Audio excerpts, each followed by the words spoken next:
दसियो तू बाहर मैं छोटी तू बाहर कैसे मटे यार आज पढ़ना प्रो मैथ समझिए ले ठीक है सर आप जी ठीक है सर जी 1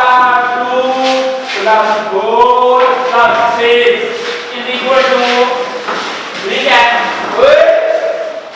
ये देखो the math rule is the math rule सही हो गया ठीक है the math rule का मतलब डिवाइड सर ये बात है मैं नहीं पूछूं ओए पहला करने दो इधर देखो समझ नहीं लिया जल्दी सवाल है A multiply A addition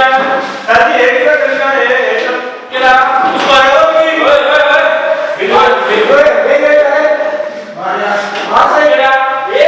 ji addition का है तो ये होना एडिशन ठीक है देखो सब्ट्रैक्शन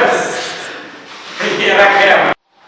अच्छा ए हो गया जी फिर 2 + 4 + 6 ये मतलब ठीक है तो ये मतलब ओए ठीक है आपके मारने बड़े हो गए ये मेरे क्या किया सर जी भी मारा मैं पढ़ना है थोड़ी कुछ बाहर निकलना पड़ेगी चलो चलो भाई बाहर सारे तो अच्छा भाई इतना जोर देके कर अपना ना करो भाई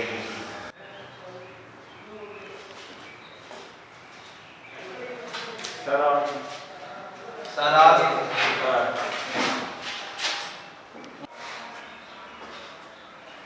ਉਹ ਬੋਲੋ ਵੀ ਜਣੇ ਹੋ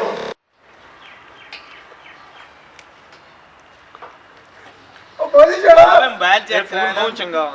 ਕਦੋਂ यार कैंसिल कर ਖਲੇ ਯਾਰਾ ਫੋਨ ਚੈੱਕ ਕਰੋ ਨਾ ਕਦੋਂ ਕਿਦਾ ਹੈ ਇਹ ਕੱਲ ਕਿਦਾ ਫੋਨ ਕਿਤਨਿਆਂ ਨਾ ਇਹ ਨਾ ਪੁੱਛੋ ਬਹੁਤ ਮਹਿੰਗਾ ਕਿਦਾ